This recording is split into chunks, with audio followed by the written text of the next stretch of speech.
Good morning everyone. Welcome back to our online classes again after our online class tests. In the last we have completed our third lesson of geography. Now we are moving towards the third lesson of history, that is ruling the countryside. And to whom we are discussing, किसके बारे में discuss, who is going to rule, कौन शासन करने के लिए आगे country side या द विलेज और रूरल एरियाज। कंट्री साइड जो गांव के ग्रामीण क्षेत्र थे उनके ऊपर शासन करना। और किसकी बात कर रहे हैं, कौन शासन करे, ब्रिटिश। इससे पहले हमने पढ़ा था ट्रेड टू टेरिटरी, किस प्रकार ब्रिटिशर्स हमारे यहाँ व्यापार के लिए आए थे और धीरे धीरे उन्होंने किस प्रकार हमारे ऊपर शासन करना शुरू कर दिया था, और उस शासन की शुरुआत कहां से हुई, किस प्रकार हुई, गांव तक कैसे पहुंची। अब हमने वास्तविक अगर शासन की बात करें तो व्यापार से कब आए, 1757 बैटल ऑफ प्लासी के बाद उन्होंने ज्यादा रेवेन्यू की डिमांड की। Ultimately 1764 battle of Buxar, battle of Buxar के बाद पूरी तरह से उस एरिया के ऊपर इनका नियंत्रण हो गया। एंड इन 1765 में मुगल एम्पर ने इनको द राइट टू दीवानी, दीवान के तौर पर इनको अधिकार दे दिए गए रेवेन्यू कलेक्ट करने के। और दीवान था क्या, according to that post he was the chief administrator. उस वक्त जो दीवान का पद था उसके अनुसार वहां फाइनेंशियल एडमिनिस्ट्रेटर, प्रशासन किसके लिए, वित्तीय व्यवस्थाओं के लिए, कि जो भी हमारे पास फाइनेंशियली जो भी है इंप्लीमेंट करना है, कि क्या टैक्स लिए जाएंगे, कौन सी जगह से कितना लिया जाएगा, आर्टिसंस पर कितना टैक्स लगेगा, फार्मर्स पर कितना लगेगा, तो सारा डिसाइड कौन करता, ये जो भी दीवान होता। अब ये अधिकार किसको मिल गया 1765 के बाद, the company got the right, British company को मिल गया। जैसे इनको अधिकार मिला, अब इनकी बहुत सारी समस्याओं का समाधान हुआ। कैसे, अब वो यहीं से रेवेन्यू कलेक्ट करते और यहीं पर जो भी चीजें इनको दे whatever they have to purchase, यहां से जो भी खरीदना होता टू एक्सपोर्ट, बाहर निर्यात करने के लिए, वो आसानी से हमारी रेवेन्यू से खरीद सकते थे। दूसरा, whatever the expenses on the salaries of British officers as well as to maintain the armies etcetera, they can easily maintain it through the revenue generated through those Diwani rights in Bengal. जब वो अधिकार मिल गए उसके द्वारा जो revenue मिलती है उससे सारी अपनी सेना भी मेंटेन करके रखते थे, सैलरीज वगैरह थे वो भी दे सकते थे। तो 1765 के बाद इनको जब ये अधिकार मिले तो इन्होंने इनका पूर्ण उपयोग किया अपने आप के व्यापार को बढ़ाने के लिए। उसके बाद इनमें को थोड़ा सा लगा कि क्यों ना डायरेक्ट रूल किया जाए, बात के ऊपर सीधा शासन करें। लेकिन शुरुआत में इनके व्यापारिक जो केंद्र होते थे मोस्टली बिग सिटीज या तो बड़े शहर और द एरियाज अराउंड पोर्ट, जो भी पोर्ट बंदरगाह के आसपास इलाके होते जहां से दे can easily trade through waterways, जहां से आसानी से पानी के रास्ते से व्यापार कर सकते थे। तो उन्हीं रास्तों पर इनका कंट्रोल था। लेकिन धीरे धीरे उन्होंने ग्रामीण क्षेत्र है उनकी तरफ अपना शासन बढ़ाया, just to get the revenue, उस रेवेन्यू को कलेक्ट करने के लिए। क्योंकि the major source of the revenue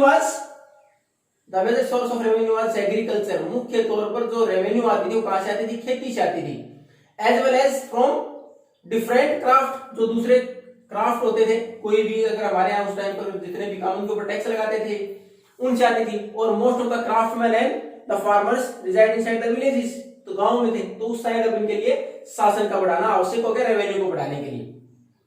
अब प्रॉब्लम क्या थी, बीइंग द फॉरनर, क्योंकि वो बाहर से थे, it is not easy for them, इतना आसान नहीं था इनके लिए।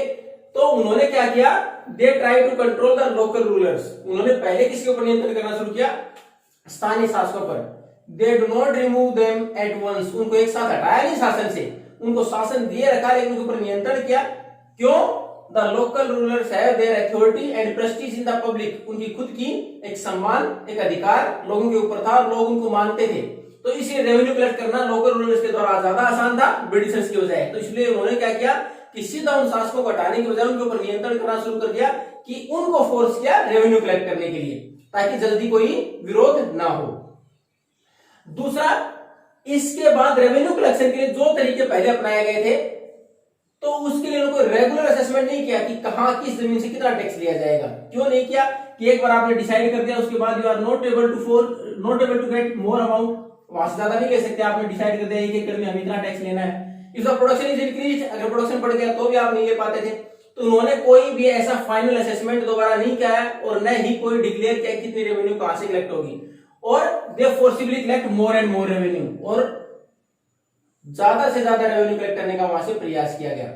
अब उसमें इनके लिए पहले जब भी वो एक्सपोर्ट करते हैं यहां से जो भी सामान वो खरीदना होता उसके लिए क्या करते हैं, they are supposed to bring gold and silver from Britain and then they are supposed to purchase from है, बाहर से जो भी प्रोडक्शन होता है उसको खरीदते किसे, गोल्ड और सिल्वर के बदले में। लेकिन अब जब इन्होंने खुद से यहीं से रेवेन्यू कलेक्ट करनी शुरू कर दी तो यहीं से हमारा ही पैसा हमारे यहां से सामान को खरीदने में आसान हो गया, उनको प्रॉफिट बढ़ता चला गया। अब दूसरा, जब पूरी तरह का नियंत्रण होना शुरू हो गया, they lower down the price of raw material, जो भी रॉ मटेरियल को चाहिए, जैसे हमारे पास कॉटन क्लॉथ के लिए कॉटन था तो उनकी कीमतें धीरे धीरे उन्होंने कम करनी शुरू कर दी। They also force the peasants to grow a particular crop, दूसरा उन्होंने जो किसान थे उनको फोर्स करना शुरू कर दिया कि आप केवल यही फसलें उगाएंगे, वट एवर देयर रिक्वायरमेंट्स, जो उनकी रिक्वायरमेंट होती उसी के अनुसार। दूसरा हमारे लिए यहाँ सबसे महत्वपूर्ण उस टाइम तक जो व्यापार था कॉटन और सिल्क क्लॉथ, तो वो धीरे धीरे यहाँ से व्यापार करते हैं, यहाँ से हमारे पैसे से, तो उससे और इनकी रेवेन्यू बढ़ी और उस व्यापार में बढ़ोतरी नियरली अबाउट डबल्ड, लगभग इनका व्यापार भारत में डबल हो गया। तो ये हमारे यहाँ इनका मुख्य सोर्स था रेवेन्यू कलेक्शन का, व्यापार बढ़ाना। फिर धीरे धीरे परेशानी कहाँ है, when they increase the revenue, जब इन्होंने रेवेन्यू इंक्रीज कर दी, slowly the artisans left the villages, धीरे धीरे आर्टिसंस उन्होंने गांव छोड़ने शुरू कर दिए, क्योंकि रेवेन्यू दे कहां से जब उनकी आमदनी नहीं है। उसके साथ साथ the peasants also living farming, धीरे धीरे किसानों ने भी खेती करना छोड़ना शुरू कर दिया। They were trying to find out other jobs, दूसरे जॉब ढूंढने शुरू कर दिए, क्योंकि इतनी ज्यादा रेवेन्यू और वो भी फोर्सिबली कलेक्टेड, उनको परेशान किया जाता तो उनके लिए सर्वाइव करना मुश्किल होगा। धीरे धीरे उन लोगों ने वहां से मूव करना शुरू कर दिया। अब next whatever we are going to read in the next class कि how company implemented different policies to control this countryside. इसके बाद अगली क्लास में पढ़े किस प्रकार अलग अलग पॉलिसीज अपनाई इन्होंने इन सारे इलाकों को नियंत्रण करने के लिए। लेकिन शुरुआत में क्या था, केवल जैसे इनको दीवानी राइट मिला इन्होंने रेवेन्यू बढ़ाने का प्रयास किया, ज्यादा रेवेन्यू कलेक्ट की, लोकल रूलर्स को ये अथॉरिटी दी, उनके ऊपर नियंत्रण रखा, लेकिन उनको हटाया नहीं, क्योंकि उनका एक रुतबा था उन इलाकों में, तो लोग आसानी से उनको रेवेन्यू दे देते थे। लेकिन जैसे जैसे लोग परेशान हुए, रेवेन्यू बढ़ी, तो उनके लिए भी परेशानी बनी। अब उसके बाद गवर्नमेंट की पॉलिसीज, क्या कुछ ब्रिटिश गवर्नमेंट की पॉलिसीज आगे रेवेन्यू कलेक्ट करने के लिए we are going to read in the next class. Thank you.